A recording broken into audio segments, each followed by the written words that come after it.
Boa noite a todos e todas. Eu sou Lúcia Bastos, membro da comissão organizadora do Congresso Internacional Independências do Brasil, uma iniciativa da AMPU, da CEL e do Portal do Bicentenário. Nós vamos dar início agora a uma mesa redonda intitulada Muitos Projetos, Muitas Independências.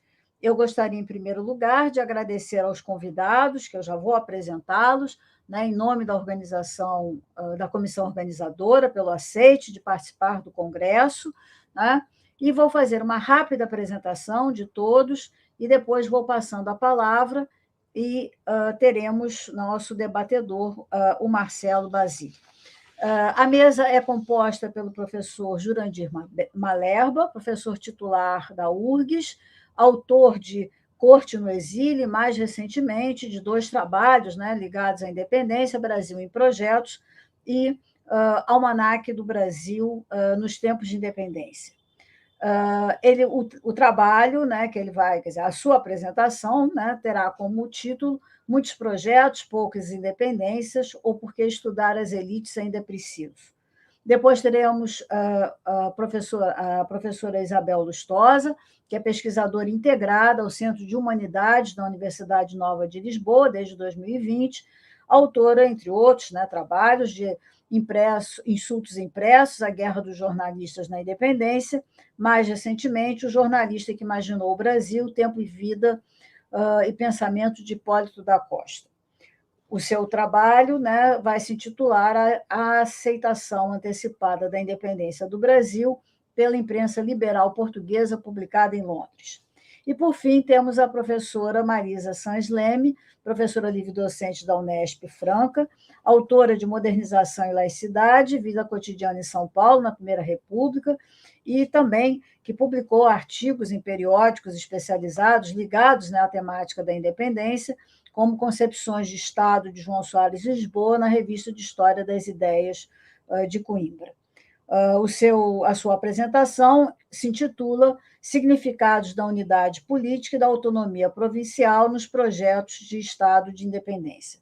E, por fim, teremos, então, o comentador, o debatedor, que é o professor Marcelo Basílio, professor associado da Universidade Federal Rural do Rio de Janeiro, autor de Ezequiel Correia dos Santos, um jacobino na Corte Imperial, e do recém-lançado, né, A Politização nas Ruas, Projetos de Brasil e Ação Política no Tempo das Regências. Organizador também, junto com José Murilo de Carvalho e comigo, de Guerra Literária, Panfletos Políticos da Independência.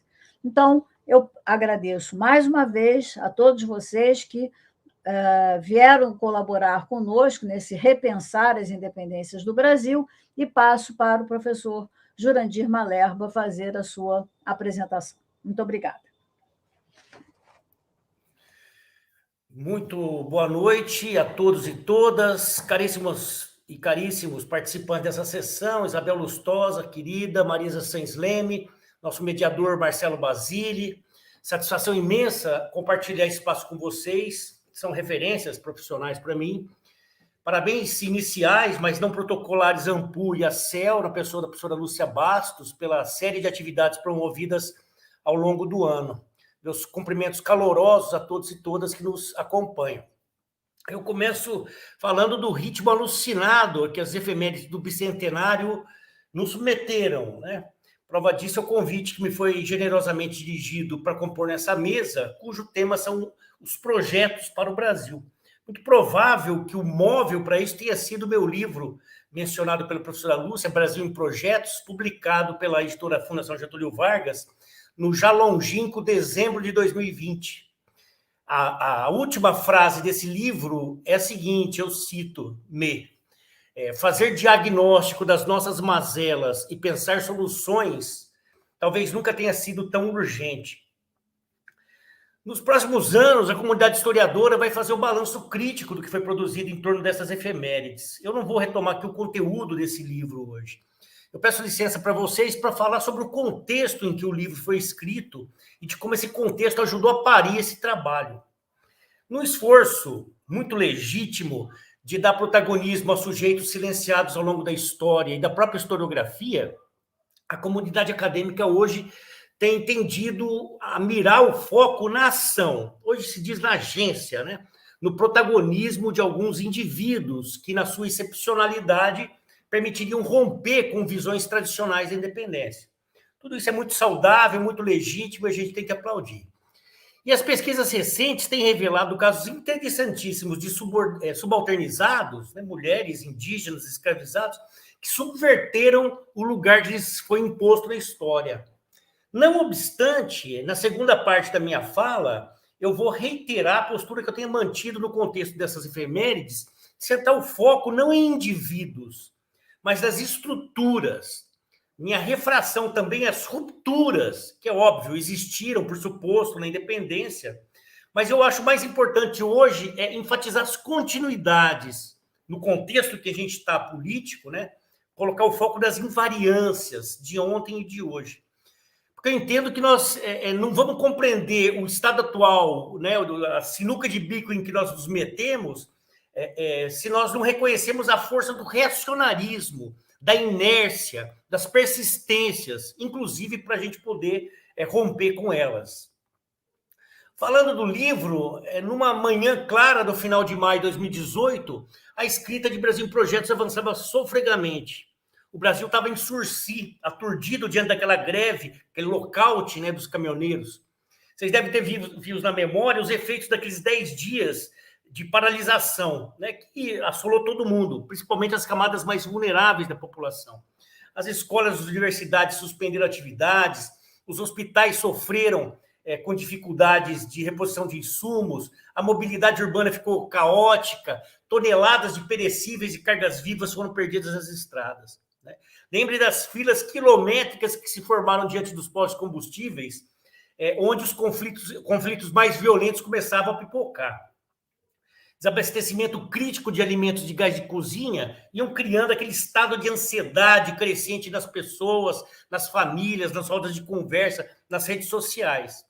Esse cenário pré-apocalíptico, inconcebível poucos anos antes, começou a ganhar corpo no dia seguinte à eleição presidencial de 2014, quando o projeto neoliberal de oposição capitaneada pelo PSDB não reconheceu a vontade soberana das urnas. Dias depois do pleito, o candidato de oposição derrotado impetrou um recurso no TSE reclamando a recontagem de votos. A partir daí, os ataques ficaram cada vez mais contundentes, a ponto do senador Aécio Neves, num discurso, logo depois que ele foi reeleito presidente do PSDB, afirmar que havia perdido a eleição para uma organização criminosa e que a presidenta reeleita Dilma Rousseff não ia concluir o seu mandato. A essa altura, a gente lembra, né, já foi muito estudado, as articulações subterrâneas que conduziram ao impedimento da presidenta já corriam soltas, a passos largos. Os historiadores e cientistas políticos já aprofundaram na análise e no desvelamento dessas artimanhas que culminaram no golpe parlamentar, judiciário e midiático de 2016. Esses sucessos dramáticos e traumáticos da história recentíssima do Brasil, né, como todo movimento político, foram e são efeitos de atos e ideias, de pensamento e ação. Então, os jogadores se posicionam no tabuleiro político e as definições ideológicas e programáticas de campo de disputa são sistematizados em documentos que muitas vezes ganham a forma de planos, projetos, programas, propostas, sistemas. Esse foi o caso em relação a uma peça muito importante naquele contexto do pré-golpe, intitulada Uma Ponte para o Futuro, uma espécie de agenda programática lançada pela Fundação Ulisses Guimarães, partido do então vice-presidente, que foi tornada pública já em 29 de outubro de 2015.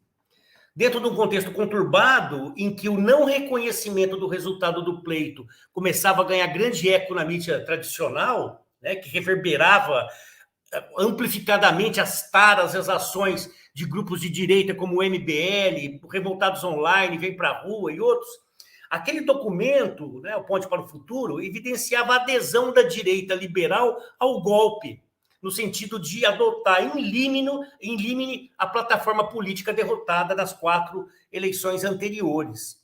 Não é o caso de analisar aqui em pormenor esse documento, uma espécie de declaração de compromisso dos arquitetos do golpe, que lhes garantiu a adesão de setores estratégicos da sociedade. né, um tiro de largada para a manobra da destituição da presidente eleita e a consequente supressão de um outro plano de governo, aquele endossado nas urnas, em processo que teve verniz de legalidade jurídica sob a forma de impeachment. O conjunto de postulações desenhado no projeto Uma Ponte para o Futuro, como o fim dos subsídios da política industrial e comércio exterior, o desmonte das ações governamentais inclusivas na educação, dos programas sociais de moradia, do sistema público de saúde, de esvaziamento da política externa voltada à soberania nacional, de entrega do patrimônio natural e de setores estratégicos a agentes externos, de extermínio das garantias trabalhistas, tudo isso foi antevisto naquele documento.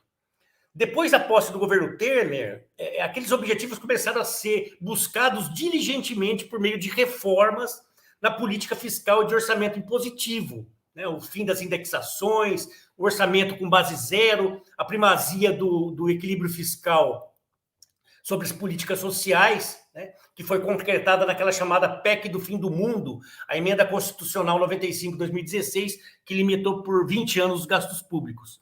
Além de outras alterações drásticas, né, no sistema de previdência social, com o aumento da idade mínima para aposentadoria, nas leis trabalhistas, tudo isso junto com mega arroxo fiscal, privatizações, fim do sistema de partilhas para as reservas petrolíferas do pré-sal, desmonte da Petrobras, entre outras medidas que todos temos na memória. Não é preciso a gente lembrar que esse projeto de Brasil consiste no oposto simétrico dos planos anteriores, vitoriosos nas urnas, apresentados no pleito de 2002, 6, 10 e 14, para dar suporte às campanhas das coligações capitaneadas pelo Partido dos Trabalhadores de Luiz Inácio Lula da Silva e Dilma Rousseff, cuja tônica, para além do crescimento econômico e responsabilidade fiscal, assentava em inclusão social, política externa soberana aliada à integração regional, justiça ambiental e desenvolvimento sustentável, desenvolvimento científico, educação inclusiva, distribuição de renda, combate à fome, fortalecimento da economia nacional, com fomento industrial e democratização do consumo. Não vai ser igualmente o caso da gente verticalizar na análise e cotejamento desses projetos de Brasil inscritos nesses documentos, em particular um Brasil para Todos, do Lula, 2002, Uma Ponte para o Futuro, do Temer. Ambos, assumidamente, se constituem plataformas políticas, enunciadas por agentes políticos. Qualquer análise rasteira de um ou de outro já permite ver claramente quem são os beneficiários potenciais desses projetos de Brasil. Um voltado para os interesses da classe trabalhadora, de pobres, de segmentos excluídos, né? Trabalhadores sem terra, informais, afrodescendentes, indígenas, mulheres, pobres em geral. Ainda que sem prejuízo dos segmentos capitalistas, né? Fundiários, industriais, financeiros. O outro projeto em proveito dos grandes proprietários rurais, do mercado e do capital rentista, em detrimento dos pobres e trabalhadores. Não são os primeiros projetos do Brasil de que se tem notícia, muito ao contrário. A atividade de pensar um plano de futuro para o país tampouco se verificou apenas por atores políticos ou com propósitos eleitorais. Mesmo porque a gente tem que lembrar que a democracia entre nós, ao longo da história, tem sido mais regra do que exceção. No livro Brasil em Projetos, eu passei em revista alguns desses planos e programas feitos pelas elites dominantes, desde o reformismo ilustrado até os tempos da independência. Projetos de setores que viriam a ser os fiadores do processo da independência. Nos dias atuais, no âmbito das efemérides, o discurso oficial interessado em endossar o mito fundador do 7 de setembro, inventado lá no século XIX, tem insistido nesse aspecto da ruptura, da novidade, da emergência da nova ordem que superou a condição colonial brasileira. Uma perspectiva que reitera a ideia de ocaso da colônia, ou de declínio do poder real português, ou de crise do sistema colonial, crise do antigo regime nos trópicos e similares, ainda muito persistentes na historiografia, mas marcadamente com um viés essencialmente eurocêntrico, né, que atrela a nossa história a partir da Europa. Esse evento, na longa duração, numa operação... olhar esse evento na longa duração, né, numa operação sintética, nos facilita articular melhor passado e presente. E eu sigo com o Sérgio Buarque e Caio Prado Júnior, para quem o Brasil contemporâneo, tanto deles quanto o nosso, é definido por um ser colonial, renitente, que lhe formou e ainda hoje lhe atribui sentido. Eu vou mencionar duas falas públicas para vocês. Num evento na Câmara dos Deputados sobre o bicentenário da independência em junho passado, o senhor Ives Gandra Martins estruturou a sua apresentação enfatizando o status privilegiado do Brasil na atual crise global aprofundada pela guerra da Ucrânia. Afirmou que o Brasil tem que cumprir a sua vocação natural de celeiro do mundo e que estamos em posição estratégica na economia global por causa das nossas reservas minerais, de petróleo, água doce, minérios, com que podemos abastecer gigantes como a Índia e a China. No último debate dos presidenciáveis, dia 28 agora, o candidato do Partido Novo reiterou esse mote, da força do agro, da nossa natural vocação agrária. Lembra essas duas falas para mostrar como parte das nossas elites ainda padece de uma visão de mundo em tudo colonial. O nosso endêmico viralatismo, como dizia o Nelson Rodrigues. A tese sobre a mesa, nem nova nem minha, é de que a emancipação política e a construção do Estado monárquico no século XIX não superaram uma condição colonial nos seus mais caros fundamentos. Num sentido muito concreto e defensável, ainda vivemos em colônia, ou talvez a colônia ainda vive em nós, brasileiros.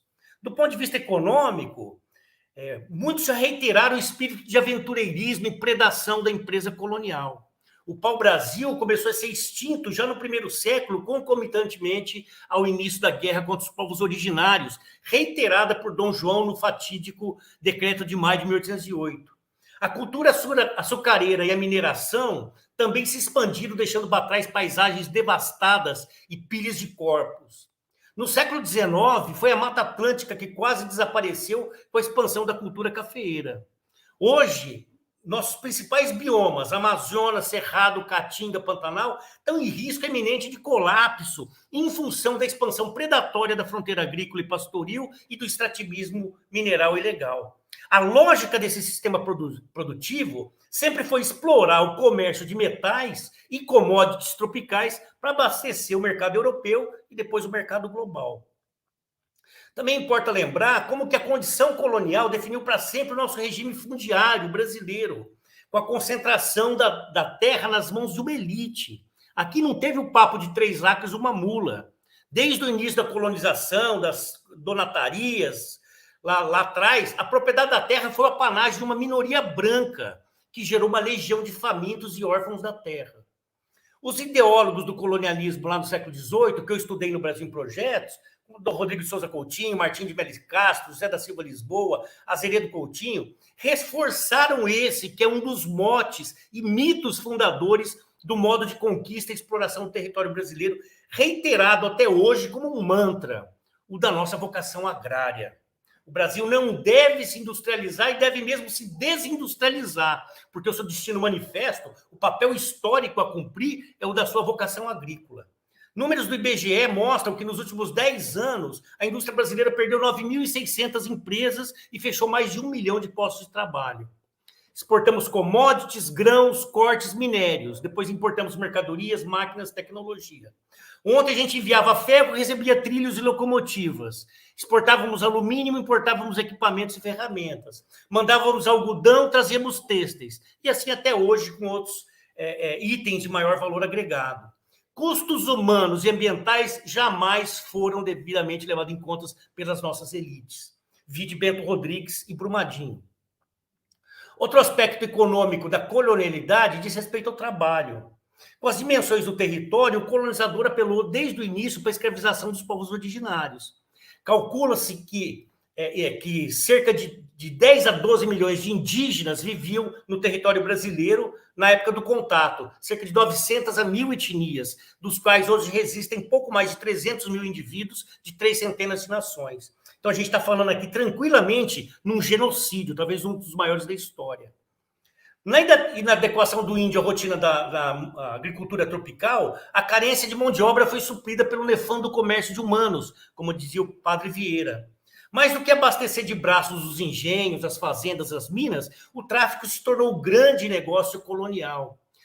dos 10 a 12 milhões de indivíduos sequestrados na África e trazidos para a América em 35 mil viagens ao longo de quase 4 séculos, cerca de 5 milhões desembarcaram em portos brasileiros.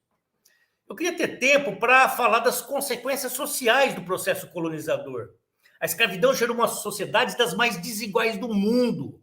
Estudo recente da Oxfam mostrou que os 5% de brasileiros mais ricos detêm a mesma renda que os outros 95% da população.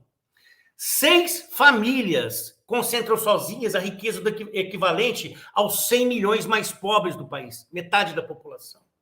Depois de termos recebido certificação da ONU da erradicação da fome em 2017, nesse país que se ufana de ser o segundo maior produtor mundial de grãos, há hoje cerca de 100 milhões de pessoas, metade da população que vive com algum grau de insegurança alimentar.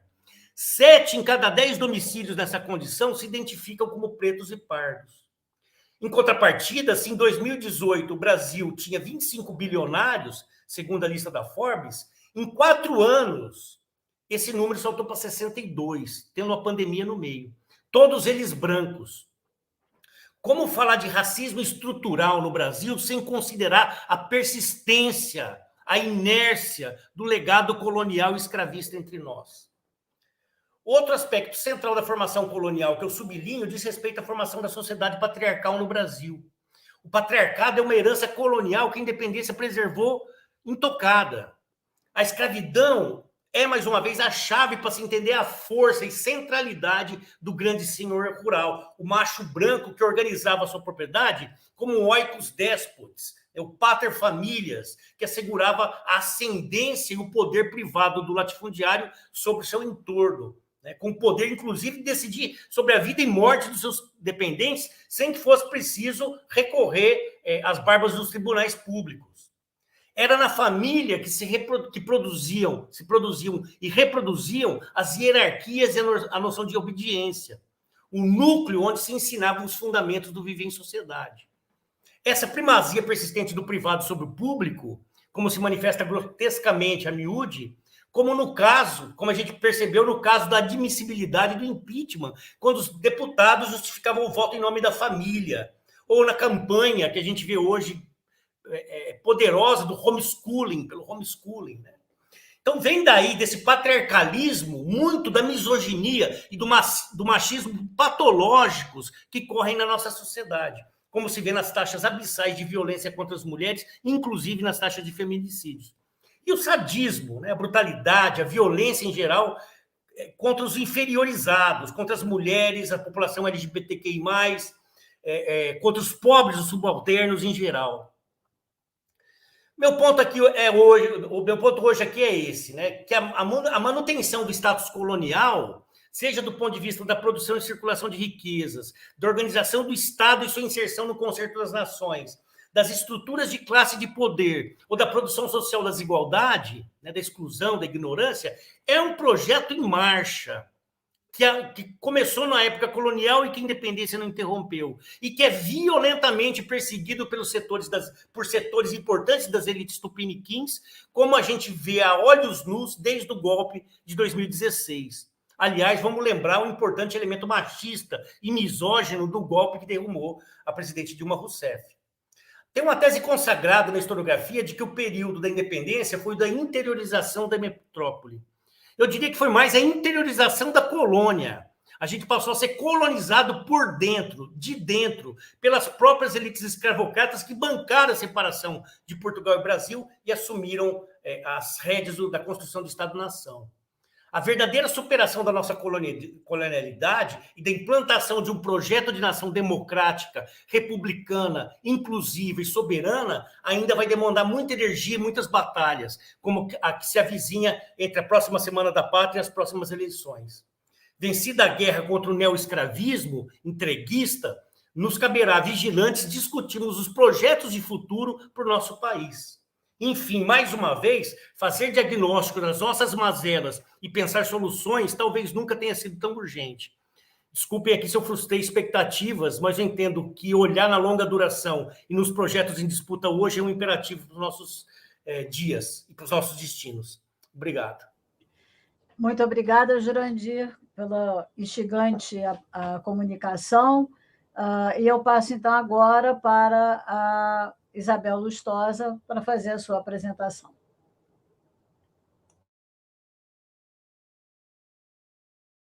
Está sem som, Isabel. Agora está com som. Alô? Estão me ouvindo? Estamos ouvindo. Tá. Bom, eu começo também agradecendo ao convite para participar dessa mesa e participar da AMPU, né? É sempre bom, é sempre um encontro com colegas e a minha comunicação, a minha apresentação se prende a um artigo que eu publiquei há pouco menos de um mês no jornal Valor Econômico, que, na verdade, é interessante, porque eu gosto de ter o compromisso de publicar uma coisa para eu escrever. Então, eu aproveitei essa onda de tanto interesse para enfrentar um tema que em outra circunstância dificilmente seria publicado no jornal. Há muito tempo, eu acho que isso acontece com todos nós, a gente, depois que acha o seu tema e mergulha nele, volta sempre a aspectos dessa investigação, é convidado a fazer isso, os próprios trabalhos que resolve. E ao longo, desde que eu publiquei a minha tese de doutorado, em 2000, no Insultos Impressos, dela eu fui tirando coisas que resultaram na coleção do Correio Brasiliense, que publiquei com o Alberto Dines, a biografia do Dom Pedro, enfim, coisas que são decorrentes de um trabalho que tinha muitas possibilidades e caminhos a explorar. Há alguns anos também eu enfrentei esse tema que trato aqui a partir de outra perspectiva. Eu fui convidada para falar sobre capitalidades no seminário organizado pela Armelle Enders e pela Marieta de Moraes Ferreira, e puxei o tema, que é a discussão de qual era a melhor capital para o grande império português, né? Se era melhor que o rei ficasse no Rio de Janeiro ou voltasse para Lisboa.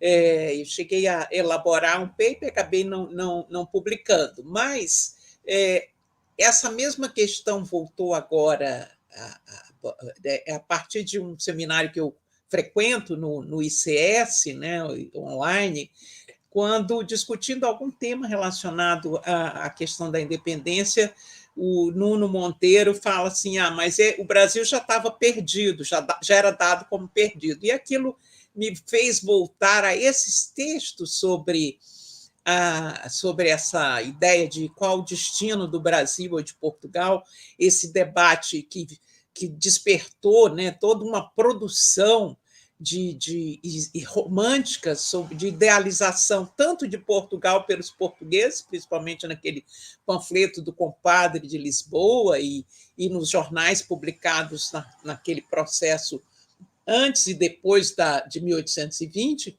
quanto do lado brasileiro, especialmente na resposta do padre Perereca, né, mostrando as inúmeras vantagens que o Brasil tinha, as qualidades, etc.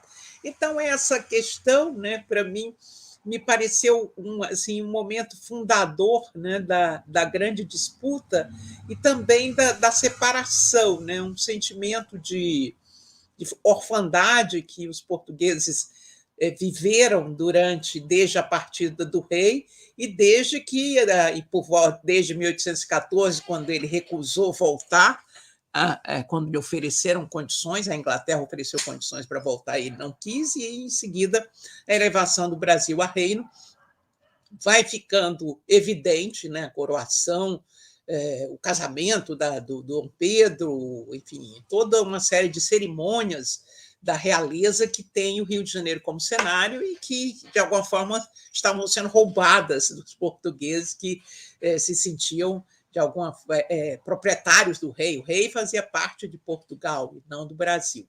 Então, esse elemento, né, de análise, essa perspectiva é muito interessante para pensar que independência foi essa, né? Porque se de fato para Portugal, e aí outros documentos vão o jornal o Investigador Português, que foi um dos jornais que eu estudei para escrever esse artigo, vai dizer que, em 1818, já, que era o jornal do José Liberato Freire, ele lembrava que Dom João tinha 2 filhos, né? Ele seguia aquela consagrada frase do abade de Prat, que previra que o navio que levasse a família real para Portugal deixaria aqui a independência, né? E o José Liberato Freire, nesse artigo de junho de 1818, vai lembrar, dizendo da conveniência da situação, porque Dom João tinha 2 filhos, um ficaria reinando no Brasil, o outro em Portugal, e que os portugueses não veriam com maus olhos essa separação, porque ela viria de qualquer maneira em uma época mais ou menos remota. Então, essa possibilidade, né, da separação dos 2 reinos, ela também vai aparecer, e de uma forma muito mais detalhada, como uma coisa natural, né, uma coisa previsível e que fatalmente aconteceria, no texto intitulado Exame Crítico, que foi publicado por outro jornalista importante, né, o João Bernardo da Rocha Loureiro, que também vai ficar questionando se, de fato, Portugal ficaria arruinado se o Brasil ficasse independente, né? Eles alegariam isso depois também num texto, aliás, que foi publicado antes, do Compadre de Lisboa, enfim, aquele texto famoso que gerou a polêmica com o Padre Perereca. Ele também vai lembrar, né, as riquezas que Portugal possuía além do Brasil, né, as possessões da África, a Ilha da Madeira, Cabo Verde, etc., e que, além dessas riquezas que continuariam sendo portuguesas, Portugal se livrava de defender e conservar o Brasil, que lhe dava muita despesa, e ele acrescentava que, desde 1808, nada tinha vindo do Brasil, tinha ido do Brasil para Portugal para compensar essas perdas.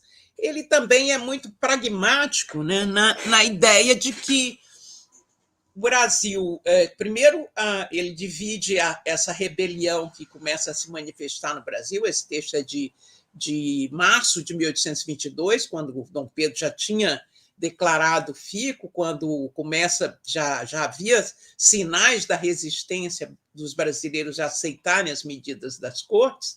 Ele vai falar do custo real, quer dizer, é como se já tivessem precificado do custo da independência. O Brasil e quem queria se romper com Portugal era o sul do Brasil, era o Rio de Janeiro e seu entorno. Então, isso era a parte que ele dizia, e nem é a parte mais rica do Brasil. Pode ser que as províncias do norte fiquem do nosso lado e é a parte mais rica com que a gente tem relações comerciais, etc. Ao mesmo tempo, ele também diz que mesmo que essas partes, né, Pará, Maranhão, etc., não aderissem à independência, as relações entre os portugueses e os brasileiros continuariam as mesmas, o comércio ia continuar tendo a mesma, porque essas relações elas não seriam prejudicadas por uma independência, né? Então, é uma visão bastante fria, produzida por uma pessoa de grande influência no contexto das Cortes de Lisboa, que foi o João Bernardo da Rocha Loureiro, e ele vai além, citando já o famoso discurso do Manuel Fernandes Tomás, né, que passou a história como Adeus, Senhor Brasil, passe por lá muito bem, a frase que ele disse não foi exatamente essa, mas também naquela mesma fala, ele vai dizer que se o Brasil não quisesse aderir ao projeto que estava sendo desenvolvido pelas Cortes de Lisboa, a Constituição portuguesa, ele ficasse para o seu lado, que Portugal se viraria muito bem sem o Brasil. É uma perspectiva interessante diante da realidade, quer dizer, da experiência histórica, né, dessa resistência portuguesa a dar independência, produto de uma luta tremenda. De fato, eles mandaram tropas, e eu não estudei as condições que essas tropas vieram ou fizeram a guerra, mas a visão que determinados intelectuais que tinham influência, e aí tem um texto que vai sair na Topói, do Zé Luiz Cardoso, sobre Manuel Fernandes Tomás, que também avança nessa direção, de que ele não via com tanto pesar essa separação, e que, ao mesmo tempo, achava que os brasileiros tinham direito de terem a sua liberdade de escolherem ficar ou não associados a Portugal. Então, o interessante para mim é que essa questão do lugar da corte, do lugar do rei, ela também, e essa, como a gente conhece, o panfleto do Caí, Le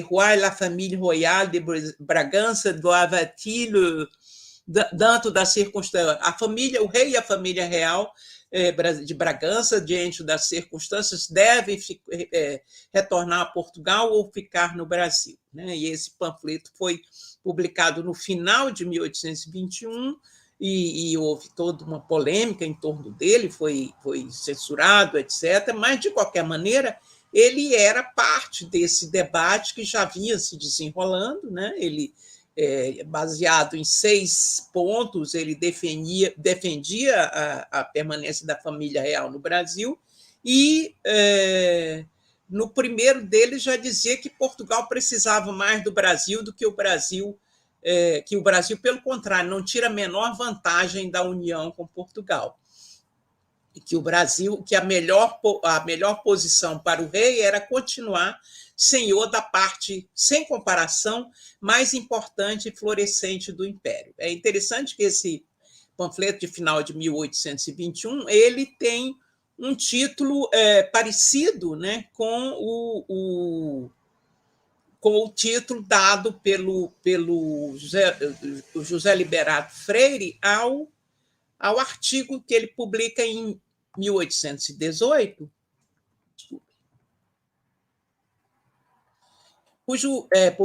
no Investigador, em que ele diz: deve Sua Majestade ao Rei Nosso Senhor restituir-se com sua corte à antiga residência de seus augustos maiores estabelecida na Europa. Deve Sua Majestade ao Rei Nosso Senhor fixar a metrópole do Império no seu vasto e novo reino do Brasil. Quer dizer, a questão da sede da metrópole, já aí expressa nesse artigo de 1818, que vai ter quase um espelho, né, nesse outro texto publicado em francês, mas que possivelmente teve a influência eu suponho, do Tomás Antônio de Villanova, Portugal, porque foi ele que autorizou a publicação pela imprensa oficial, né, a imprensa régia. Então, e no mesmo contexto, o texto do Manuel Fernandes, atribuído ao Manuel Fernandes Tomás, do compadre de Lisboa, em que também, em determinada passagem, ele diz: qual dos 2 reinos está convidado com mais meiguice a Sua Majestade para vir estabelecer nele a sua corte, o Brasil ou Portugal? A terra dos macacos, dos pretos e das serpentes, ou o país de gente branca, de povos civilizados e amantes do seu soberano?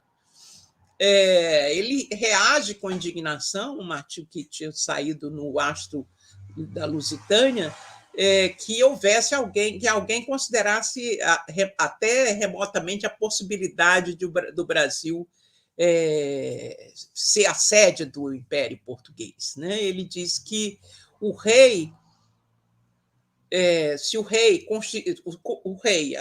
aspas, constituído o centro de todos os movimentos desta grande máquina, fecha aspas, tomaria todas as decisões a partir do Brasil, e aí ele conclui indagando: fica ou não Portugal colônia do Brasil?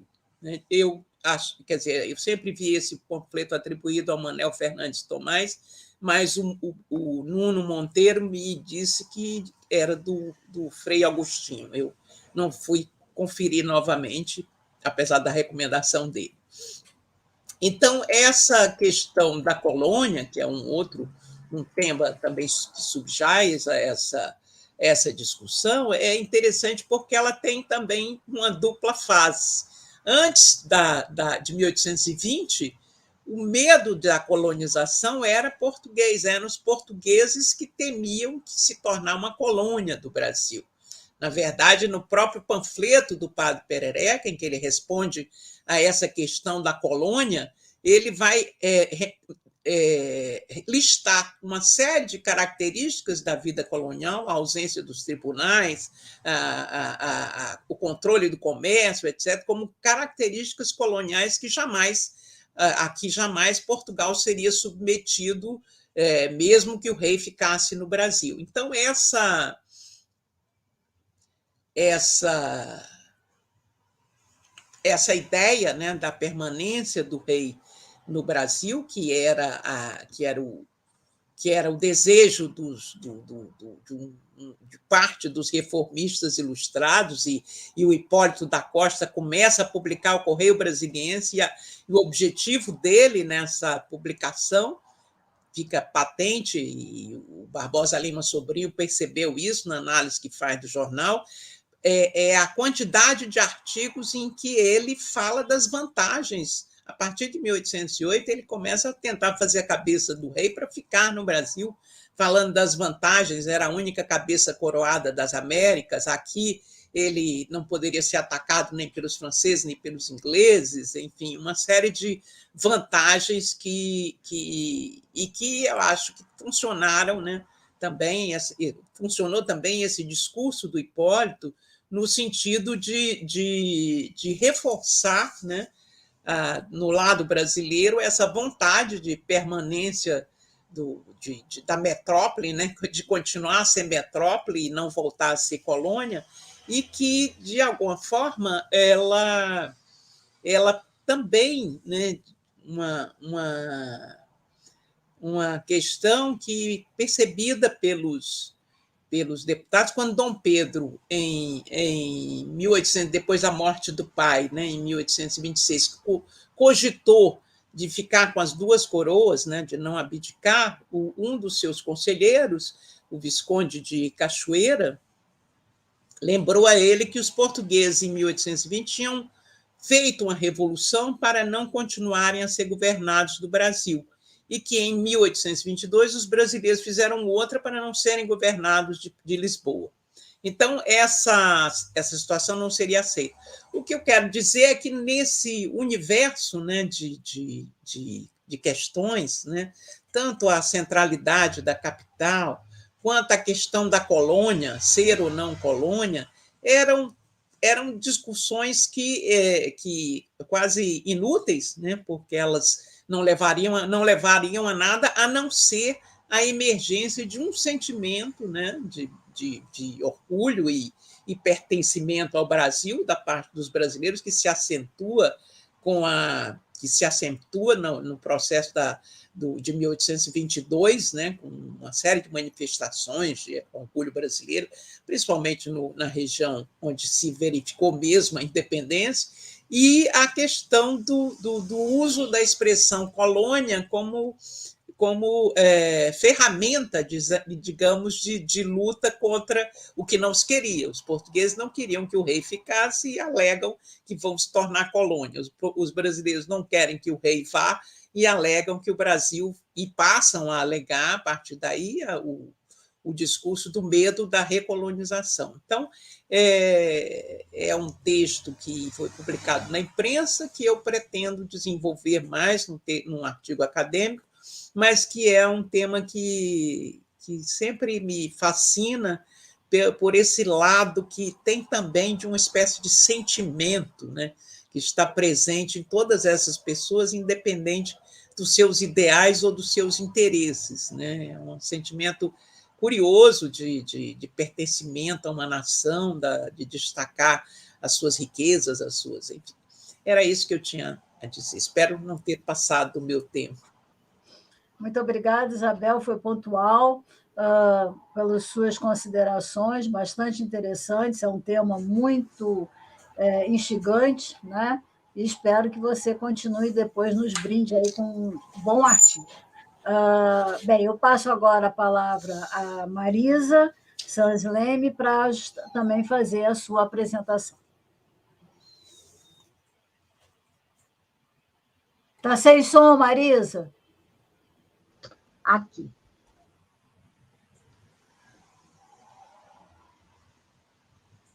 Não, agora está. Agora está. Ah, que bom. Bom, então, boa noite a todas e todos e todes. Eu estou muito contente de poder estar aqui nessa mesa, compartilhando com a Isabel, Marcelo e o Jurandir, e agradeço muito ao convite da organização do Congresso, né, por esse convite, e uma menção especial à Andréia, que me contatou para tanto. Né? Bom, eu vou desenvolver o meu tema, eu vou abordar, eu peço licença para ler, porque com isso eu consigo controlar melhor meu tempo também. Eu vou abordar meu tema, né? Vou tratar do meu tema, eu vou abordar os projetos desenvolvidos a partir da convocação da Assembleia Constituinte Legislativa das Províncias do Brasil pelo Dom Pedro ainda Regente, né? Em maio de 22.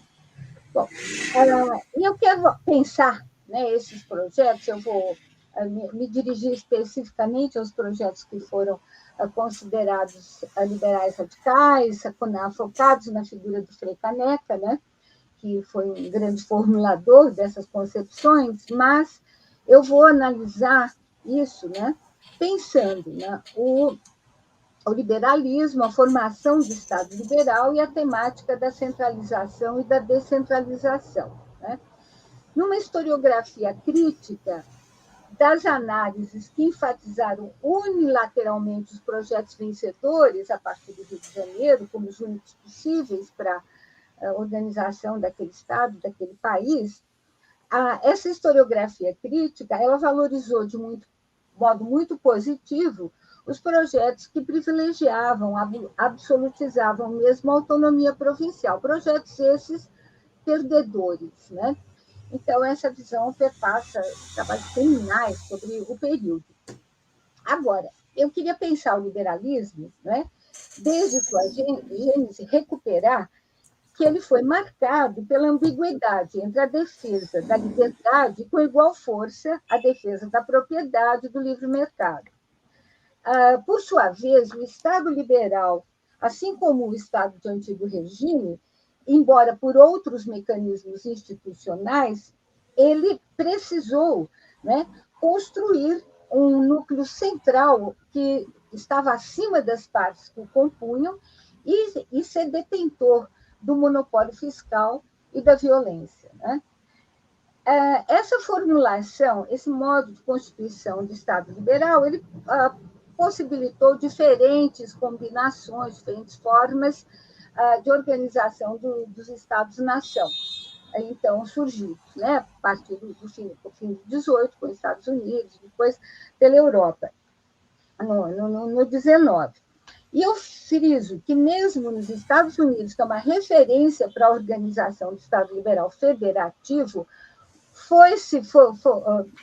instituiu-se uma Constituição que colocava um poder central acima das partes e que poder central esse detentor do monopólio fiscal e do monopólio da violência, ainda que sob o controle congressual. Né?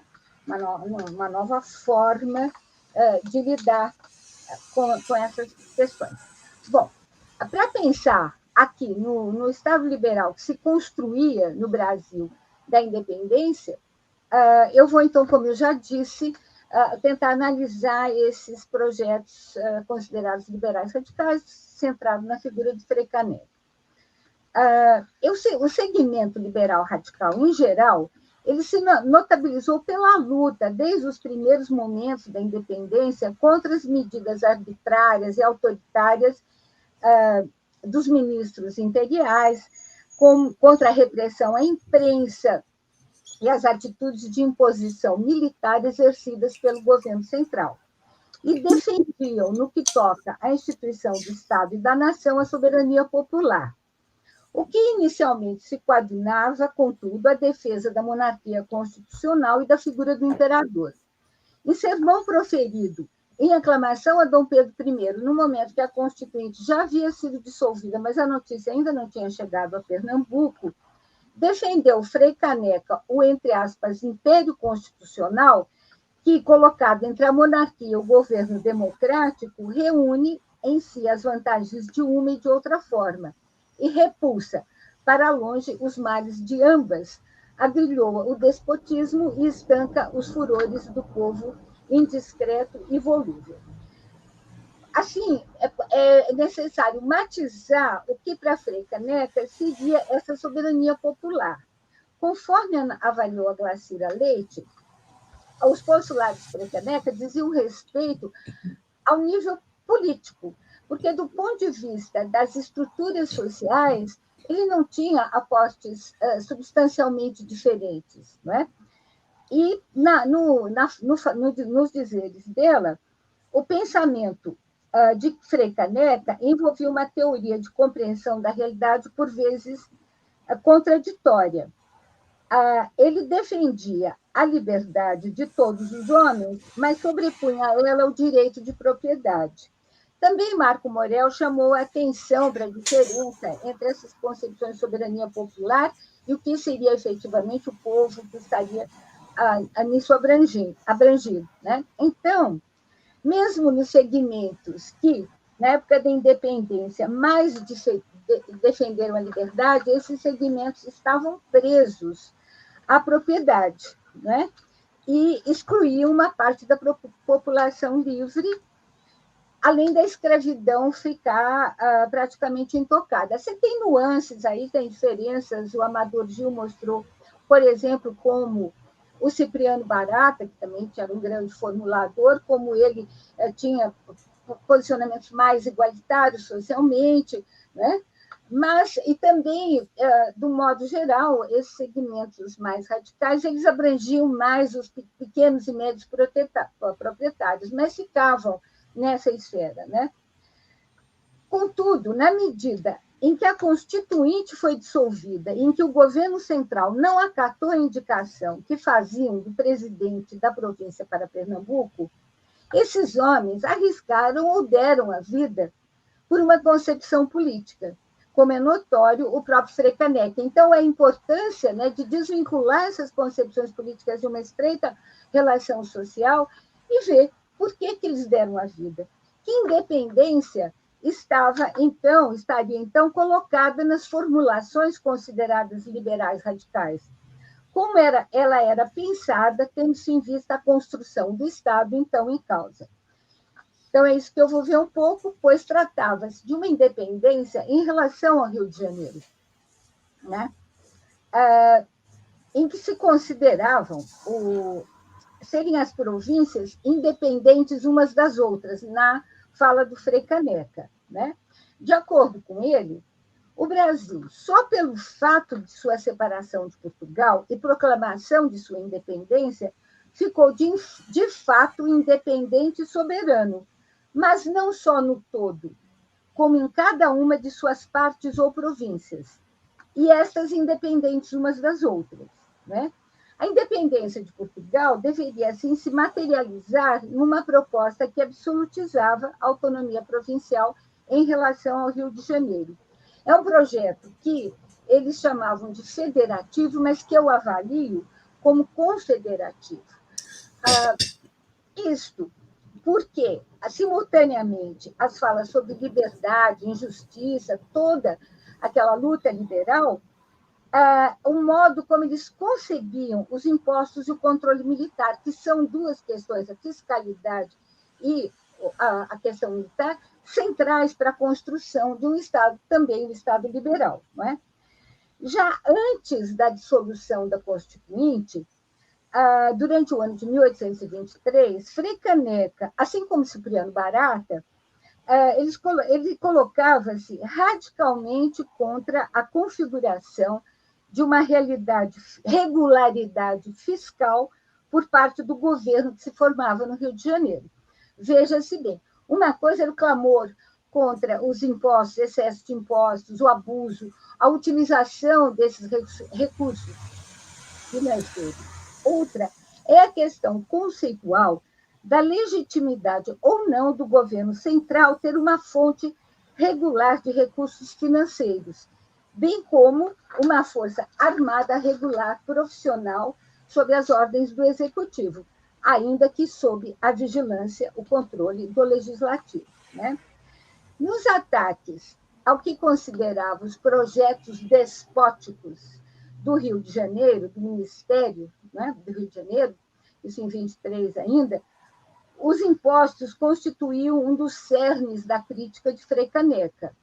Ele opunha-se ao montante do dinheiro solicitado pelo Rio de Janeiro, discordava do sentido de sua utilização, mas, e sobretudo, ele se opunha a que o Estado Central tivesse uma fonte regular de receitas. Ele considerava que não se devia dar nenhum real mensal, anual ou trianualmente a tom de tributo, né? Os recursos financeiros deveriam ficar na província para as necessidades públicas da nossa província e, quando estes não absorvessem tudo que demos, o excesso não é de ninguém, nem de nenhuma província. Outra província é desta, deve ficar no seu cofre. Autonomia provincial, financeira e militar articulavam-se no mesmo diapasão. O Frei Caneca se opôs clara e tenazmente à constituição de uma força armada regular no Rio de Janeiro. Aqui também é preciso separar a questão conceitual do temor muito justificado de que eles tinham das ameaças que o Rio de Janeiro apresentava via as Forças Armadas, né? Do ponto de vista da repressão e tudo mais. É diferente, né? Da questão conceitual do Estado ter, do Executivo ter um exército, uma regularidade militar a seu dispor, né? E ele raciocinava, dava outra conotação para a questão militar, quando ele a visualizava a partir das províncias. Qual era a fala, né? Pensando numa possibilidade de se recrutarem para o Rio de Janeiro 600 homens da província de Pernambuco, ele indagava por que razão não deveriam eles ser aplicados à nossa Marinha e artilharia naval. Não é? Bom, no pensamento do carmelita, observa-se uma inversão de poderes, e o Cipriano Barata também é assim, né? Uma inversão de poderes entre o centro do Rio de Janeiro e as províncias. O que seria despótico em nível nacional legitimar-se-ia, se necessário, nas províncias. E elas contribuiriam financeira e militarmente apenas esporadicamente com o Rio de Janeiro. Mas este modelo estava na contramão do Estado liberal que então se constituía. Nos Estados Unidos, a Constituição de 1787 havia instituído esse governo central, acima das partes, detentor dos monopólios fiscal e da violência. Eles eram, portanto, liberais, né, no sentido da ampla defesa da liberdade do indivíduo e também da propriedade, no que eles eram altamente modernos, no sentido da sua contemporaneidade. Mas o Estado que eles propunham para a vivência de um Brasil independente não correspondia ao Estado liberal, então, em desenvolvimento, né? Bom, existiam outras propostas, outras questões que não vou ter tempo para falar, né? Eu só vou perguntar, né? Vou colocar em pensamento, né? Até que ponto essa independência confederativa traria mais felicidade, maior justiça social, um exercício mais amplo da cidadania, não é? Conforme a busca, né? A felicidade, a busca iluminista da época. Não dá para saber, não é? Dá apenas para especular, assim, seriam questões aí para se pensar a respeito de centralização, descentralização, em que momentos se favorece mais ou menos a população em geral, e outros modelos também que existiam ali, além dos áulitos, né, de centralização, que sufocava as províncias, tudo que existia ali de possibilidades. Né? Não dá para entrar nisso. Mas só pensando, né? Dá para especular só. Agora, o que se constatou historicamente é que o liberalismo, inicialmente instituído no Ocidente, ele estava longe de preocupações democráticas. Né? O que vingou, né? Estava longe de preocupações democráticas.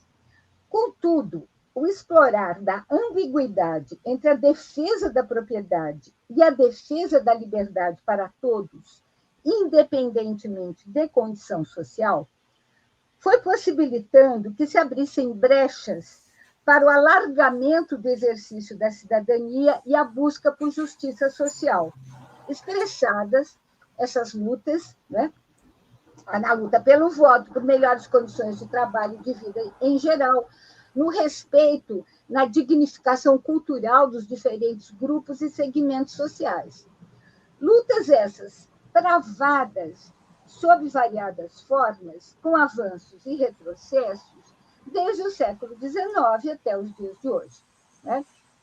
Bom, enfim, eu tenho que conseguir chegar, acho que colocar as questões que eu queria dentro do tempo, mas aí o que eu penso para hoje? Né? Do meu ponto de vista, coloca-se hoje, como nunca, a necessidade de se dissolver a dicotomia planteada no liberalismo. Né? É o desafio do tempo presente. De um lado, defender essa democracia liberal, o aprimoramento das suas instituições, o aprofundamento do exercício da cidadania política, tudo isso que nós temos aí ameaçado no Brasil e no mundo, né? A defesa, a ampliação, a efetivação desse exercício dessa cidadania política é fundamental. Ao mesmo tempo em que se coloca a luta contra a ditadura do mercado, que exclui esse mercado nessa forma como nós nos submetemos a ele, né? Como se submete a ele, que ele exclui largas camadas da população da possibilidade de uma cidadania plena. Pode haver mercado, empresários e propriedade privada, mas não uma sociedade que tenha nisso o seu eixo condutor ao qual tudo se subordina. Né? E, no sentido, voltando para lá o nosso momento da independência, seria como libertar o Frei Caneca e os considerados liberais radicais, da submissão à propriedade privada. Então, é isso que eu queria colocar, né, refletindo sobre os projetos perdedores, né, naquele momento. Não sei se eles seriam viáveis, politicamente viáveis, dentro daquele mundo ocidental, como foi aquele Estado colocado, né? Mas, de qualquer maneira, a questão ali da submissão à propriedade, como bem apontou a Glacira, é o desafio, né? Que nós temos, e com isso poderíamos, né, se coloca assim simbolicamente a libertação do Frei Caneca e dos liberais radicais dessa submissão. Bom, é isso. Muito obrigada, Marisa, pela sua seu instigante trabalho. E agora, então, eu passo para o Marcelo Basile fazer os seus comentários. Eu só pediria que os demais desligassem o seu microfone, que está havendo um pouquinho de ruído. Obrigada, tá? Marcelo. Obrigado. Boa noite a todos. Quero primeiro agradecer o convite para ser debatedor dessa mesa. Agradeço a Lúcia, toda a comissão organizadora. Quero dizer também que é um prazer estar aqui participando, né, dessa mesa com Jurandir, Isabel, Marisa. Realmente me sinto honrado com isso. Eu primeiro fiquei pensando, né, em algumas, em situar, e portanto me situar também, essa mesa dentro de tudo, né, o que o Jurandir falou logo no início da fala dele, né, de que a gente está no meio de uma avalanche de comemorações, né, dentro das efemérides do bicentenário. E aí eu fiquei pensando, né, quais são, né, os grandes temas que têm sido tratados nessas comemorações, né, nessas ditas comemorações do bicentenário. E para isso eu resolvi fazer um exercício rápido de levantamento de alguns dos principais temas que têm sido, né, tratados em 3 eventos, né, recentes.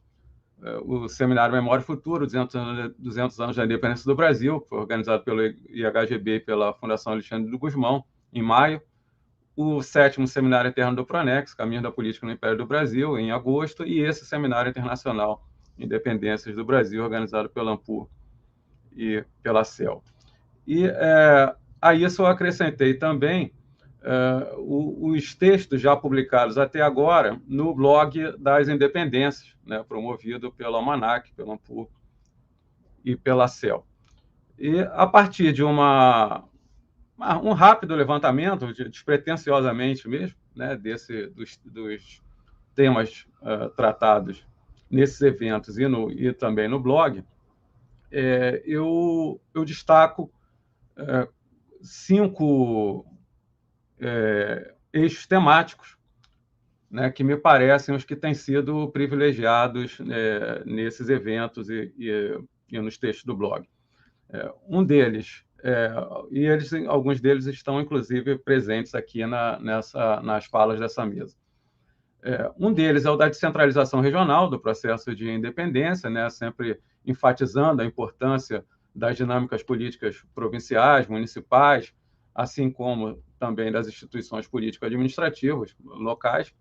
A apresentação aqui da Marisa vai nesse sentido, mas também eu posso citar rapidamente, né, o trabalho apresentado por Zé Murilo de Carvalho sobre as câmaras municipais de Minas Gerais, da Adriana Pereira Campos sobre as câmaras municipais do Espírito Santo, do Alexandre Barata sobre as instituições político-administrativas regionais, do Hendrik Cray sobre as Forças Armadas e política racial na Bahia, do Marcelo Cheste sobre o Maranhão e Grão-Pará, do Jorge Cabral de Souza sobre Pernambuco, da Ana Frega sobre a Cisplatina, e dentro dessa temática, inclusive, está todo o simpósio temático 11 desse congresso, né, Justiça e Constitucionalismo na Era das Independências, que é coordenado pela Adriana Campos e pelo Carlos Garriga. Um segundo eixo temático seriam o que eu chamei de novos atores políticos e sociais, né, com ênfase na participação dos chamados homens de cor, de mulheres, índios, populares em geral.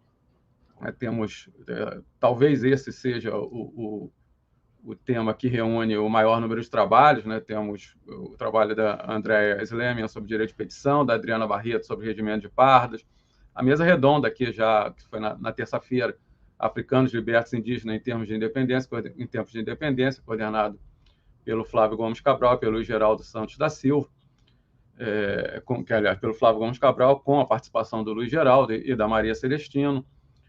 Temos aqui também o simpósio temático 15, Povos e Vozes Indígenas no Brasil Independente, coordenado pela Mariana Albuquerque Dantas, Vânia Lozada e João Paulo Costa, com a participação da Mariana Albuquerque Dantas. E no blog da Independência a gente tem, pelo menos, né, dos 26 textos publicados até agora, pelo menos 9 se situam dentro dessa temática, né? Eu posso citar aqui os artigos do Luiz Geraldo Silva, do Sérgio Guerra Filho, João Paulo Peixoto Costa, Ana Maria Veiga, Inaê Lopes dos Santos, Yamara da Silva Viana, Francisco Cancela, Elizabeth Souza Brantes e da Ana Sara Corte Irf. Um terceiro eixo temático é o que trata da imprensa, né, um tema já clássico na historiografia, mas que agora, né, de uns anos para cá, tem sido mais revisitado, com ênfase em aspectos como circulação de ideias, oralidade, opinião pública. Né? Dentro dessa temática, a gente tem os trabalhos, né, já citados aí na abertura pela Lúcia, né, os trabalhos sobre panfletos impressos em manuscritos organizados pelo José Murilo, pela Lúcia e por mim, e que agora se estende também para os panfletos do Visconde Cairu. A apresentação aqui agora da Isabel Lustosa, sobre a imprensa liberal portuguesa em Londres. Também nesse mesmo evento, a Miriam Barbosa Pires, sobre o trabalho sobre Luiz Augusto Mei, o simpósio temático 13, os impressos em instituições imperiais no pós-independência, coordenado por Monique Siqueira Gonçalves, Vanessa da Silva Albuquerque e Samuel de Medeiros Albuquerque, né, que tem participação aí do Alexandre Barata, da Paula Botafogo, com texto sobre João Flores de Boa. E temos aí pelo menos 2 textos também no blog da Independência, os artigos do Marcelo Cheste e da Joana Monteleone. Um quarto eixo seria sobre o caráter conflituoso da independência, né, enfatizando as guerras civis no Norte, relativizando aquela tradicional visão do caráter pacífico da independência. A gente tem, por exemplo, o trabalho apresentado no seminário do IHGB pelo Hélio Franchini Neto, sobre o mito da emancipação pacífica, da Lúcia Bastos, conceito de guerra civil na Bahia, no seminário do Pronex, o simpósio temático 9, aqui desse evento, Independências, Guerras e a Constituição do Estado Imperial Brasileiro, coordenado pelo Marcelo Gomes Loureiro, pelo José Miguel Arias Neto. E temos no blog das Independências o último artigo já lançado, que é o artigo do Johnny Santana de Araújo sobre essa temática. Por fim, a gente tem também um outro eixo, que eu chamei de Histórias e Memórias da Independência, que revisita historiografias, comemorações produzidas no Império e na República. Né? A conferência de abertura aqui desse evento, né, da Vilma Pérez Costa, sobre o centenário da Independência, é um ótimo exemplo desse eixo. Também o que vai ser a conferência de encerramento do João Paulo Pimenta, sobre o bicentenário da Independência. Uma comunicação da Armélia Ander, Narrativas Oitocentistas sobre a Independência, do Temir Chocles César sobre Varnagen, do Marcelo Cheste sobre o sexcentenário da Independência no Maranhão, do Júlio Bentivoglia sobre histórias do Brasil produzidas por estrangeiros, do Valdeir Araújo sobre a cultura e história da Independência, do Paulo Quinal sobre a estátua equestre do Pedro I, da Sônia Gomes Pereira sobre a Academia Imperial de Belas Artes, e todo o simpósio temático 14, desse evento, por uma crítica às histórias nacionais, a escrita da história do Brasil por brasileiros e estrangeiros, que é coordenado pelo Temístocles, pelo Sérgio Campos Matos e pela Flávia Varela. No blog das Independências, pelo menos cinco artigos podem se situar dentro desse eixo temático, que são os artigos do Cray, da Janaína Cordeiro, do Hélio Flores, do Eduardo Wright Cardoso e do Rodrigo Turim. É claro que né, alguns trabalhos cruzam, né, alguns desses eixos, outros eixos naturalmente temáticos podem ser destacados, como as perspectivas ibéricas e americanas, a escravidão, o ensino de história, são todas temáticas que têm sido também muito exploradas. Ao mesmo tempo, também alguns outros temas me parecem que mereciam um tratamento mais alentado, né, nesses eventos, nesses trabalhos. Né? Um deles seria o tema da religião. Tem poucos estudos, né, têm aparecido sobre isso. Destaco aqui os do Guilherme Pereira das Neves, sobre a persistência de uma visão religiosa do mundo na recepção das ideias liberais, e do Ítalo Santiroch, sobre o posicionamento das lideranças católicas na independência. E o Ítalo também tem um artigo no blog das Independências. E um outro eixo também que me parece que merecia ser mais bem explorado é sobre economia, na época da independência. A gente tem sobre isso o simpósio temático 7 desse evento, Economia, Negócios e Instituições no Contexto das Independências do Brasil, que é coordenado pela Cláudia Maria Chaves, pelo Fabrício Prado e pelo Carlos Gabriel. E no blog das Independências a gente tem 2 artigos, um do Carlos Gabriel também, do Télio Cravo, que podem ser situados nesses eixos. Bom, diante desse quadro geral, eu fiquei pensando, então, como que essa mesa, então, se situaria dentro, né, dessas diversas perspectivas, e com isso eu fiz algumas questões gerais, que eu não vou direcionar para ninguém, fiquem à vontade para quem quiser comentar, e quem também não quiser comentar, né, são questões bem gerais, que têm mais a ver com esse panorama, esse painel, né, das questões que têm sido tratadas, não só nessa mesa, mas nesses eventos todos que eu mencionei no contexto do Bicentenário. Uma primeira questão, eu vou ler a questão que eu redigi, porque tem uma citação, diz o seguinte: no texto inaugural do Blog das Independências, Existiu uma Independência do Brasil, João Paulo Pimenta comenta que, eu cito, né, os brasileiros têm uma inclinação por falar mal de si mesmos, de seu país. Então, diante dessa questão, eu pergunto, até que ponto essa visão negativa sobre nós mesmos, né, que contribui para o desenvolvimento de uma historiografia mais crítica e menos ufanista, ou contribui para exacerbar a depreciação da história do Brasil? Segunda questão: diante da afirmação de tantos protagonismos, né, toda essa visão multifacetada que emerge desses trabalhos todos da independência, quem foram, afinal, os responsáveis pela tomada de decisões políticas que resultaram na chamada solução da independência? E em que medida é possível avaliar o impacto das ações populares no curso seguido dos acontecimentos? Terceira questão: como, em geral, acontece, os debates acadêmicos, midiáticos e políticos sobre a independência do Brasil, ocorrido no âmbito das efemérides do Bicentenário, têm sido fortemente marcados por questões atuais, sobretudo no que tange a demandas de movimentos sociais e políticos, o que pode ser considerado como aspectos positivos e negativos nas questões levantadas. E a quinta questão: quais são os principais pontos de convergência e de divergência entre as produções acadêmicas e as imagens propagadas pelas mídias no contexto do Bicentenário? Eu tenho mais duas outras questões específicas, não sei se vai dar tempo de ser respondidas, né? Uma para o Jurandir e outra para Marisa. Para o Jurandir: remontar as tantas mazelas atuais do Brasil à independência não significa recair em uma espécie de mito de origem da história do Brasil? Mazelas semelhantes ou piores assolam países vizinhos, que, no entanto, conheceram processos de independência distintos. O passado colonial seria, então, o grande responsável pelos problemas estruturais subsequentes?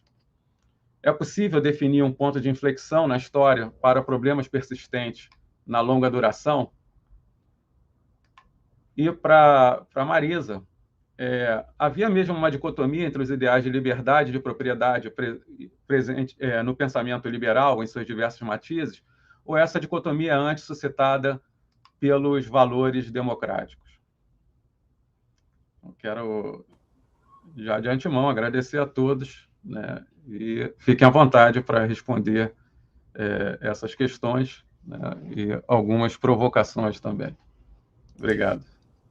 Obrigada, Marcelo. Bom, eu vou dar 3 minutos para cada um, infelizmente é o tempo que nos resta, tá? Vou pela ordem, né? O Jurandir, Isabel e Marisa, então, para fazerem aí os comentários finais que desejarem. Não temos nenhuma pergunta no chat, né? Então a gente pode aí encerrar com isso. Então, por favor, Jurandir. Obrigado, Lúcia. Muito bom ouvir vocês, agradeço imenso. Eu teria um comentário para a Isabel, mas eu não vou fazer, depois eu faço em particular na inbox, sobre o Luiz de Oliveira Siqueira, que é um cara que publicou também em 1821, nessa mesma época, que tinha junto com o Loureiro, né? E tinha uma visão muito legal, que falou assim: não, a gente tem que ficar junto com o Brasil, mesmo o Portugal ficando submetido, mesmo que o rei fique lá, não tem problema. O Zé Bonifácio até cita ele e tal. e aí ele publicou, foi super criticado, fez uma segunda edição, replicando tudo isso. É bem interessante esse fervilhar, né, de ideias que estava no espaço, no debate público, na época que era público, efetivamente, né? Achei legal, muito legal esse mapeamento, foi muito bom estudar todos, o tempo é muito curto. Achei muito interessante esse mapeamento, essa triagem que o Marcelo fez. Concordo com as questões gerais, e eu vou colocar e isso é uma questão que, por exemplo, eu tenho conversado com o João Paulo, nessa questão que mais ou menos é um problema central nosso, a questão da atualidade e como que a atualidade, o tempo presente, aquilo que o Valdeir chama do atualismo, né? O presentismo, como que os nossos dias impactam na definição dos temas, das abordagens, etc. e tal. Essa coisa de buscar protagonismo, eu também compartilho dessa ideia de como que é problemático a gente buscar essas visões muito mecânicas, né, para explicar um problema macro político de longa duração, a gente procurar agências individuais de homens, mulheres, etc. e tal. Então, acho que é uma coisa que é muito marcante da nossa historiografia contemporânea, né? Eu vou tentar tocar na questão na provocação do Marcelo, que eu acho completamente pertinente, sobre a questão do mito de origem. Eu acho que nas últimas décadas, 2, 3 décadas, e hoje em dia, muito marcadamente, essa questão de buscar talvez um voluntarismo e a capacidade que nós temos como povo, subalternizados, de transformar as estruturas com as nossas mãos e tomar o céu por assalto e tal, acabou sublimando algumas coisas muito importantes. Por exemplo, a questão do fato de que as elites continuam sendo as elites, eram naquela época, continuam sendo hoje, né? Apesar de todo o esforço, toda a ação coletiva e de como que a gente vem perdendo, né? Pegando Walter Benjamin e tal, né? Então, assim, não remonta, quer dizer, pode ser que remonte a um mito de origem, mas não sei se meio negativo, meio Paulo Prado, meio Sérgio Buarque. Acho que sim, porque essa é a minha perspectiva, de fato. Eu acho que a gente, quer dizer, um assunto que você falou que não se trata muito na questão da independência, muito bem colocado, né? Questão da economia e tal, a questão da escravidão, não a questão das agências, a questão da escravidão como instituição, ela é decisiva. E a escravidão não é uma coisa que é do período da independência, a escravidão remonta a 3 séculos antes, né? E os ecos dela chegam até hoje. Então, a gente está falando de racismo estrutural hoje, isso tem a ver com a escravidão que as elites da independência bancaram como instituição, apesar da separação política, né? Então, se remonta ao mito de origem, tudo bem, mas quer dizer, eu acho que não é difícil a gente estabelecer essa ponte de problemas estruturais que nós temos presentes com uma relação com o passado. Durante algum tempo, muito de uma visão Foucaultiana de privilegiar as rupturas, as descontinuidades, etc., se abandonou essa perspectiva da continuidade. E eu acho que existem persistências, e essa foi a ênfase que eu tentei trazer, né, de concentração de renda, de propriedade e etc., de exclusão, que é uma prática geral que perdura no Brasil. Eu não sei se eu bati os 3 minutos, eu vou ficar por aqui. Mas super obrigado, Marcelo, e a todos e todas que nos acompanharam. Eu que agradeço, Jurandir. Obrigado. Obrigada, Jurandir, também pela pontualidade. Então, eu passo agora a Isabel. Bom, eu achei as perguntas do Marcelo muito interessantes, apesar de envolverem muitos temas. Na minha percepção, uma coisa que tem mais impressionado nos trabalhos que eu tenho assistido, nas coisas que eu tenho lido, é a insistência em identificar um protagonismo do povo, das mulheres, dos negros, etc. E isso que se prende a uma perspectiva atual, né, que é sempre preciso reforçar que, enfim, que o povo não assistiu bestializado, que as mulheres tiveram alguma coisa. E isso, às vezes, implica num exagero. No caso das mulheres, você vai ver, são pontuais, e algumas delas senhoras de engenho, enfim, não eram mulheres comuns, né? Não eram as mulheres. Então, eu sempre peço, participei de uma mesa no Instituto Histórico com pessoas do Piauí, do Amazonas, do Pará, e que havia essa persistência também o povo lutou lá no Piauí, e se as próprias elites estavam divididas entre o sul, que queria separar de Portugal, e o norte, que queria ficar junto, né? O Pará, o Maranhão, enfim, como é que o povo tinha consciência disso? Como é que de que lado ele estava? Ele sabia que queria que povo... E o principal que me incomoda nessa leitura, assim, quais as lideranças populares estiveram conduzindo esses movimentos, ou de adesão ao Brasil e conscientes de que queriam pertencer ao Brasil, ou de repulsa ao Brasil, porque o pessoal que morreu lá no Pará, pelo que eu entendi, não era a favor da independência, né? Não era a favor do Rio de Janeiro. Então, eu acho que há um esforço de atualizar, de encaixar essa perspectiva tão forte hoje, que é a presença do negro, a presença da mulher, e que as pesquisas ainda não apontam isso de forma como que deve ser a presença do negro ou da mulher nessas situações, porque se você está lutando pela sua independência e é povo, e essa independência não trouxe benefício nenhum para essas pessoas, não houve melhora na qualidade de vida dos homens livres de cor, nem dos escravizados, nem mesmo das mulheres. Do ponto de vista da sociedade, digamos assim, esse foi um movimento de elites, né? E é isso que também cabe lembrar, aí, a partir do que a Marisa falou do Frei Caneca, né? O que era que estava em jogo ali? Será que era vantajoso para aquela população pernambucana, aquele projeto, mais do que o do Rio de Janeiro? Né? É preciso ver que essas pessoas eram todas uma elite, por mais que tenham se tornado mártires da guerra de Portugal, de Pernambuco contra a coroa, ou enfim, outras coisas, essas pessoas também compunham um corpo da elite intelectual e de uma elite também econômica, mesmo que não fossem os donos de tudo, mas ali nessa elite havia gradações, e essas pessoas estavam liderando um movimento baseado em ideais liberais, como a Marisa mostrou, etc., mas esses ideais, esse liberalismo tinha seus limites, e esse limite, como disse bem a Emília Viotti, era a escravidão, mas era também a forma como a sociedade era organizada, o voto censitário, enfim. Então, eu acho que é preciso... É muito bom que as pessoas estejam analisando e estudando essa participação da população livre ou escravizada e das mulheres, mas que esses estudos não caiam numa adaptação da história a uma realidade idealizada. Mas, enfim, acho super positivo, estou acompanhando.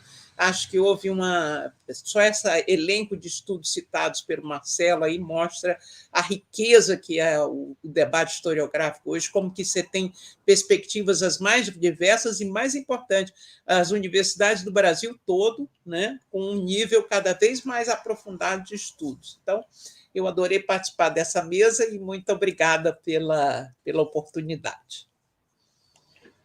Obrigada, Isabel. E agora passo, então, por fim, a palavra à Marisa.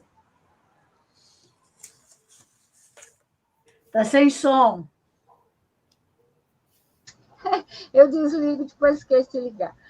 Então, a dicotomia não está no pensamento original, que é vinculado à questão da propriedade, mas é a prática, né, social que vai tensionando, né, o que é a liberdade para todos, e o que é o domínio da propriedade, né? Essa prática social. Agora, o pensamento em si ele comporta ambiguidades, né? Que é melhor do que dicotomia, né? Então, isso a gente pode analisar né, vendo tudo que foram os movimentos todos do século XIX, como é que essa tensão se coloca e como ela vai sendo alargada, né, até se chegarem a formulações democráticas, etc. Agora, aí a sua questão primeira, né, em geral, a respeito nós nos desqualificamos, né, nós nos vemos de um modo negativo, e eu acho que isso prejudica muito a historiografia, prejudica as ciências sociais de um modo geral, porque nós ficamos avaliando negativamente questões, acontecimentos, formações políticas, formações societárias, etc., que não foram só nossas, né? Quando se pensa o que foi ou não foi uma revolução da independência, como o João Paulo coloca, né? A gente vê o Brasil separadamente. E por quê? Porque você fica numa autodesqualificação, né? Em vez de qualificar, de colocar o Brasil no que acontecia no mundo como um todo. Se for para criticar até o mundo como um todo, né? As dominações políticas, sociais, etc. Então, era isso que eu gostaria de responder, aquela pergunta geral, né? Aí também, respondendo também a específica, né? Sobre essa ambiguidade de um pensamento, uma prática que vai tensionando, né? E não é porque as pessoas têm valores democráticos que observam essa dicotomia, mas é a prática social que vai fazendo essa tensão, né? E não uma dicotomia de pensamento enquanto tal em si, né? Bom, não sei se acho que é o que eu tinha para dizer também. Me despeço aqui, gostei muito, foi muito importante, muito gostosa essa participação, e é isso, até um outro momento. Bem, estamos chegando ao final, não temos nenhuma pergunta, para aparecer aqui um comentário. Infelizmente chegou uma pessoa aqui, mas nós já estamos com o prazo esgotado, né? Já estamos aí no nosso tempo. A pessoa chegou, inclusive, também agora, né? Então fica difícil qualquer pergunta. Os comentários parabenizam a mesa pelo debate instigante, né? E eu também gostaria de, mais uma vez, agradecer, em nome da comissão organizadora, né, do nosso congresso, Brasil Independências, né? Agradecer a todos vocês, tanto ao Jurandir, a Isabel, a Marisa, ao Marcelo, pelas suas apresentações. Acho que foi uma mesa com muito interesse, né? Foi uma mesa bastante proveitosa. Eu acho que vários pontos, né, foram aqui colocados para se pensar, para se repensar justamente esses 200 anos e que independência, né, é essa que nós tivemos em 1822. Então, agradeço a todos e lembro que o nosso congresso não termina, né? Nós temos amanhã ainda um dia com muitas atividades, começando pela manhã com uma mesa, né, que teremos online e também presencial no arquivo do Estado. É uma mesa quer dizer, de um início, de um encerramento. Continuaremos com os simpósios temáticos e, por fim, teremos a conferência, né, às 19 horas, do professor João Paulo Pimenta, né, que seria justamente a conferência de encerramento. Gostaria também de lembrar que, basicamente, todas essas atividades elas estão sendo gravadas e vão estar presentes nos canais, nas redes da AMPU, da CEL, né, do Portal do Bicentenário. Então, aqueles que não puderam participar de tudo, que realmente são dias muito intensos, né? Nós temos muitas apresentações, muitos trabalhos, mas ainda temos essa possibilidade de depois retornarmos e pensarmos um pouquinho sobre essas excelentes, né, esses excelentes trabalhos e apresentações, como tivemos aqui. Então, mais uma vez, obrigada a todos vocês, Marisa, Jurandir, Isabel, Marcelo. Foi uma noite bastante instigante, em que aprendemos muito. Muito obrigada e até a próxima. Tchau. Até a próxima. Até a próxima.